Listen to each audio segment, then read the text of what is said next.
Bonjour, aujourd'hui on va voir les bases de l'application Perfect Piano, une application gratuite pour apprendre les bases du piano. C'est parti. Alors comment ça marche? On a un piano dont on voit quelques touches à l'écran. Et si on va vers la gauche, on a l'ensemble du piano avec les touches graves ici. Hop.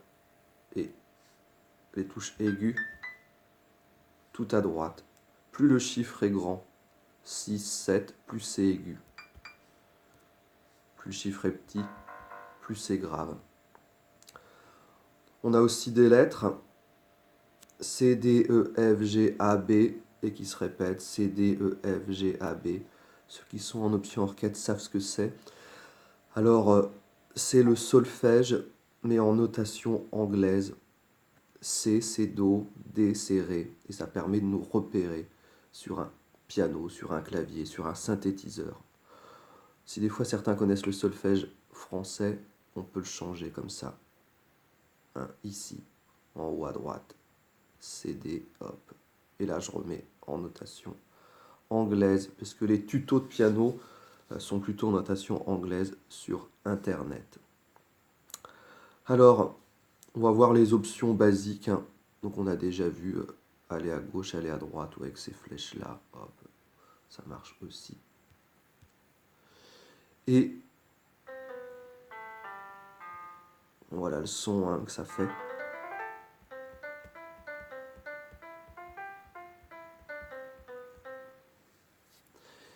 Et si on utilise ça là qui va s'allumer, la pédale, c'est pour vous dire à quoi ça sert.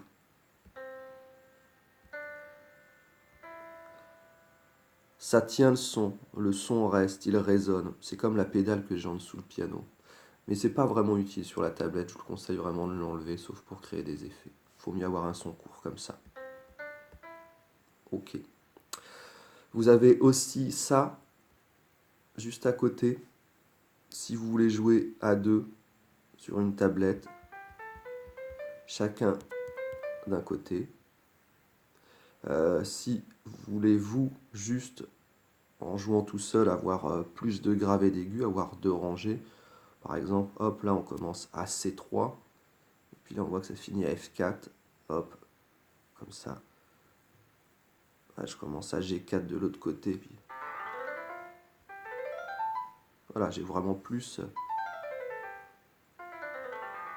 Vous me demandez peut-être ce que c'est les touches noires. Si vous ne faites pas du tout de musique ou de piano, bah vous verrez bien, c'est des touches qui font un autre son, quoi. Faire des gammes blues aussi avec.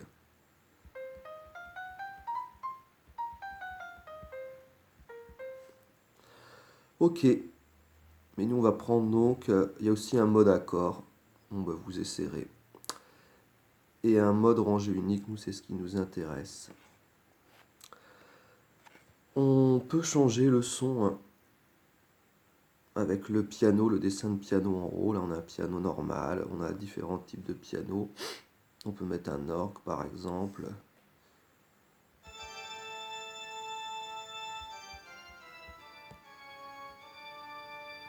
Pour jouer par exemple Bach, ce fameux morceau. Trompette, est-ce que ça marche?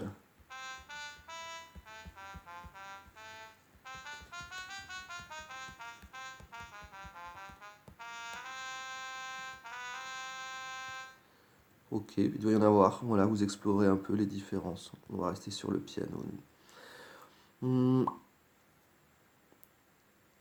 Alors, en haut à droite, c'est tous les réglages. Plus, vous pouvez voir plus de touches de piano sur la grandeur de votre tablette ou votre smartphone. On va rester à 11. Ça fait à peu près comme un vrai piano, 11 ou 10 je crois. La reverb, c'est un peu comme la pédale du piano, je vous conseille pas forcément, ça fait résonner le son. Les vibrations, bah, vous mettez ou pas, si ça vous aide quand vous jouez d'avoir les vibrations du smartphone ou de la tablette. Les enregistrements, on pourra voir qu'on peut enregistrer ces morceaux.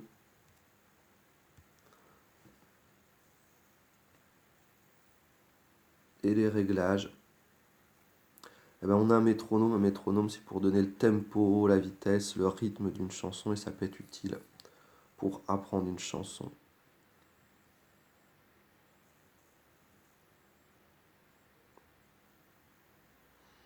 Rapport de pression, c'est si vous sentez que votre tablette ne réagit pas de manière rapide, vous changez un peu la valeur ici.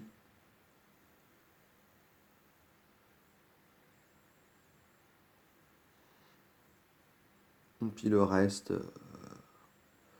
rien forcément de très important, mais vous pouvez essayer pour voir ce que ça change.